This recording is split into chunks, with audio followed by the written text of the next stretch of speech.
Tu as peut-être perdu 3, 5 ou peut-être même 7 kilos. T'es fier, mais là, plus rien. La balance ne bouge plus, tu vois plus de résultats, tu stagnes et du coup, t'es plus motivé. Si c'est ton cas, ne panique pas et reste sur cette vidéo. Dans les 10 prochaines minutes, tu vas pouvoir identifier grâce à cette vidéo si tu stagnes vraiment et je vais te donner les 5 raisons principales à creuser pour relancer immédiatement ta perte de gras. Avant ça, si tu ne me connais pas, moi c'est Alexia, j'aide les femmes à perdre du gras sans reprendre les kilos qu'elles ont perdus, sans s'interdire d'aliments et sans compter leurs calories. La stagnation, c'est normal dans une perte de gras sur le long terme. Mes clientes aussi la vivent à un moment ou à un autre, mais avec quelques ajustements, on peut relancer tout ça. Si je te prends l'exemple de Wendy, elle a stagné pendant 3 à 4 semaines, on a fait quelques ajustements, que ce soit au niveau des quantités de ce qu'elle mange ou de sa dépense et on a pu relancer tout ça pour avoir une perte de poids au global de 6,2 kg et moins 10 cm de tour de hanche. Alors regarde cette vidéo en entier, tu repartiras avec les clés qui te permettront d'atteindre tes objectifs. Pour parler de stagnation, on va reprendre la base. Pour perdre du poids, tu as besoin de t'intéresser à la balance énergétique. Donc d'un côté ce que ton corps dépense, je vais pas tout lister, mais les 2 points sur lesquels tu peux avoir de l'impact, ça va être ta dépense sportive et ta dépense sur tout ce qui est en dehors du sport, mais le fait de marcher plus au quotidien, d'aller faire tes courses à pied, de prendre les escaliers plutôt que l'ascenseur, bref, t'as compris. Et de l'autre côté, tu as tout ce que tu consommes, c'est-à-dire les aliments que tu vas manger tout au long de ta journée. Pour perdre du poids, du coup, tu dois être en déficit calorique, c'est-à-dire que tu dois consommer moins de calories que ce que tu en dépenses. Je vais pas parler de maladies ou pathologies qui vont avoir pour impact de ralentir ce processus, mais d'un point de vue général, tu as juste besoin d'être en déficit calorique. Et si tu stagnes, ça veut dire que tu es potentiellement retourné à l'équilibre et que tu as besoin d'ajuster tes apports. Alors attention ici, je parle d'un léger déficit, je parle pas d'un déficit à 800 ou à 1000 calories, je te vois venir, parce que tu te dis mais plus du coup j'écarte la balance là, plus je perds en fait. Mais non, ça marche pas comme ça. Parce que pour déloger la graisse qui va te poser le plus problème, ça va arriver potentiellement en dernier. Donc tu as absolument besoin de trouver une méthode qui sera tenable sur le long terme. Et je te fais gagner du temps, faire un déficit à 800 ou à 1000 calories, tu vas pouvoir le tenir.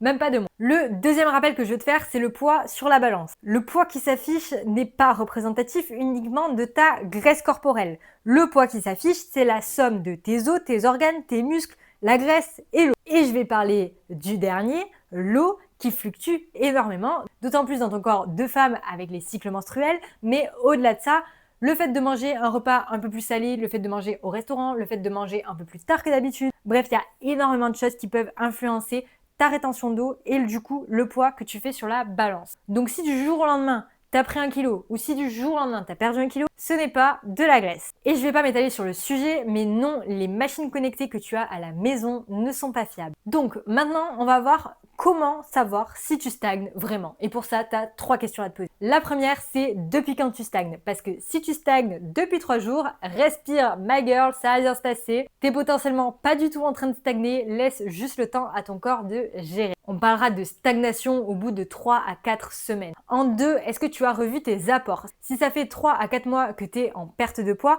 tu as potentiellement pris un petit peu de muscle, perdu du gras, etc. Bref, ton équilibre a potentiellement changé et du coup, tu as besoin de revoir tes apports pour revoir les quantités et t'assurer d'être toujours en déficit calorique. La troisième question à te poser, c'est est-ce que tu vois des résultats autres que le poids sur la balance?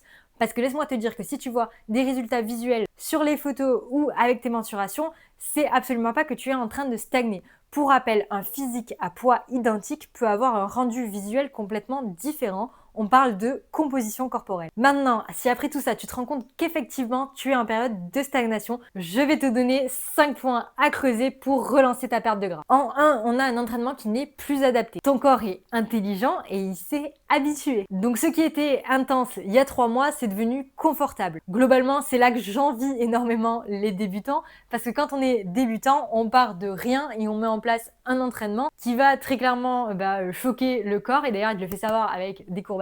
Mais plus tu avances et plus il s'adapte et plus il devient résistant et en soi c'est une très bonne nouvelle, hein, mais ça demande de nouveaux ajustements. Mon tips applicable directement, c'est que si tu fais de la musculation, mets en place une surcharge progressive à chacun de tes entraînements. Fais en sorte de toujours soulever plus lourd ou faire plus de reps ou modifier ton tempo d'entraînement. C'est en suivant tout ça et en t'assurant d'avoir une surcharge progressive que tu t'assureras de mettre de l'intensité dans tes entraînements et que tu ne laisseras pas ton corps s'adapter. En 2, on a le sommeil et l'hydratation. Laisse-moi te dire que si tu te tues au sport mais que tu dors 5 heures par nuit, clairement tu te tires une balle dans le pied. Un mauvais sommeil et du coup une mauvaise récupération peut clairement être une cause de ta stagnation. Donc mon meilleur tip, ça va être de mettre en place une routine du soir, c'est-à-dire que tu vas rentrer du travail plus ou moins à la même heure, tu vas manger plus ou moins à la même heure, tu vas aller te coucher plus ou moins à la même heure et tu vas te lever le lendemain plus ou moins à la même heure. Le fait de créer vraiment une routine, tu vas dire petit à petit à ton cerveau, il va intégrer que à telle heure on rentre à la maison, à telle heure on mange, à telle heure on dort. Et il y a plus de chances que tu fasses de meilleures nuits. Et l'hydratation qui est clairement sous-estimée pour la récupération, la rétention d'eau,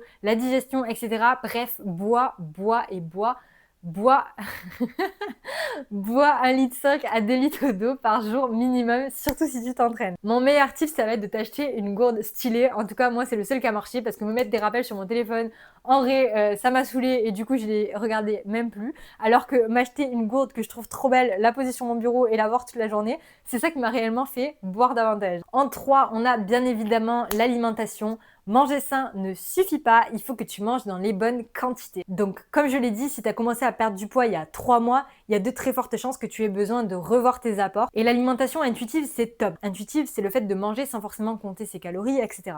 C'est top, mais d'un autre côté, ça marche très souvent au début parce que tu passes d'une hygiène de vie qui est pas ouf à une hygiène de vie plus saine où tu vas manger des meilleurs aliments et tu vas essayer de faire un petit peu attention à tes quantités, etc. Mais à partir du moment où tu stagnes, c'est beaucoup plus difficile de t'assurer d'être en déficit calorique en mangeant intuitivement.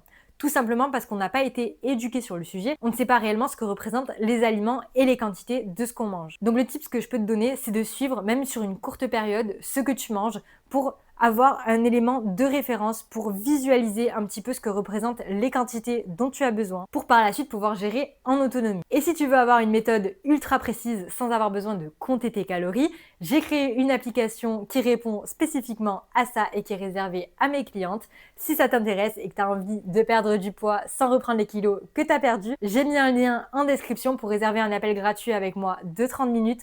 On parle de tes objectifs, de tes problématiques et on voit ensemble si je peux t'aider. Comme on est dans la partie sur l'alimentation, je vais te dire que stagner, ça peut venir aussi du fait que tu manges trop peu. Mais souvent, tu as l'impression de manger très peu, de te mettre à 1000 calories. Et pourtant, si tu manges 1000 calories 5 jours sur 7 et que le week-end, tu ne comptes pas et que tu manges beaucoup plus, on va plutôt regarder la moyenne sur ta semaine et il y a de fortes chances que tu ne sois pas en déficit calorique.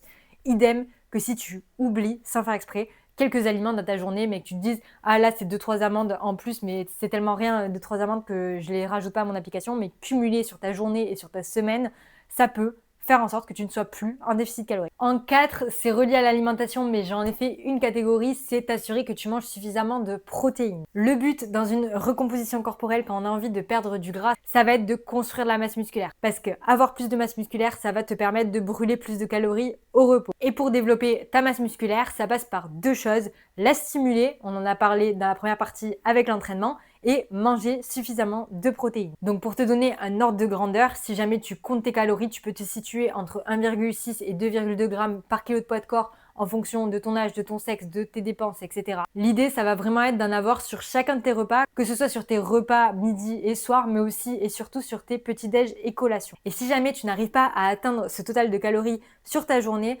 pense que tu peux aussi consommer des protéines en poudre. Mon conseil, si t'aimes pas ça, ça va être soit de les mettre dans des gâteaux, et pour ça, tu peux utiliser des protéines véganes qui feront des gâteaux beaucoup moins secs, soit de les boire dans de l'eau, mais à ce moment-là, de prendre plutôt tout ce qui est Clear Whey, ça se mélange beaucoup mieux et c'est quand même plus agréable. Le dernier point, ça va être le stress. Tu en as potentiellement entendu parler parce qu'on en entend beaucoup parler en ce moment. Mais oui, le cortisol peut jouer sur ta perte de gras. Alors on va arrêter de le diaboliser, hein, ça reste une hormone vitale et essentielle. Mais en effet, le contexte de vie, le travail, etc. fait qu'on est tous plus ou moins stressés. Donc je la fais courte, mais le corps il va faire en sorte de mettre de l'énergie de côté, histoire de l'avoir à dispo si jamais il en a besoin. Sauf que tu pars rarement en courant de la réu devant ton boss. Donc cette énergie, tu l'utilises pas et du coup tu la stockes. Et là tu es en train de te dire, Nickel, nickel. Donc en fait, lui, en plus de me faire chier au taf, il m'empêche d'avoir le physique de mes rêves en fait. Bref, pour ça, trouve des routines qui sont réalistes. Comme j'ai dit, je sais qu'on en parle beaucoup sur les réseaux, mais on voit aussi des routines qui ne collent pas avec notre vie, avec nos contraintes de vie. Donc si t'as pas 1 heure pour aller te balader au réveil, à la lumière du jour, tu peux commencer par prendre ton petit-déj à la fenêtre, à la lumière du jour. Si t'as pas la possibilité d'ajouter 1 heure de séance de yoga ou de méditation dans ta semaine, n'hésite pas à commencer par faire de la cohérence cardiaque, ne serait-ce que 5 minutes le soir avant de dormir. Et si t'as pas le budget de te faire des massages tous les week-ends, eh ben fais en sorte de créer un moment pour toi, que ce soit des loisirs créatifs, que ce soit ta skincare, que ce soit vraiment un moment peut-être où tu cuisines, un moment avec tes enfants, que ce soit, non pas avec tes enfants du coup, que ce soit un moment où tu te détendes, un moment pour toi. Et ça sera déjà très cool. T'as maintenant 5 points à creuser pour relancer ta perte de gras. Dis-toi que la stagnation, c'est souvent le moment où on est le plus proche de notre objectif, donc vraiment n'abandonne pas. Et si t'as besoin d'un plan précis pour relancer ta perte de gras et en finir avec la stagnation, je t'ai mis un lien en bio pour réserver une consultation gratuite avec moi de 30 minutes. Ça engage en rien et on va parler de tes problématiques, de tes objectifs et tu verras si ma façon d'accompagner te correspond. Sur ce, je te fais des bisous ma girl.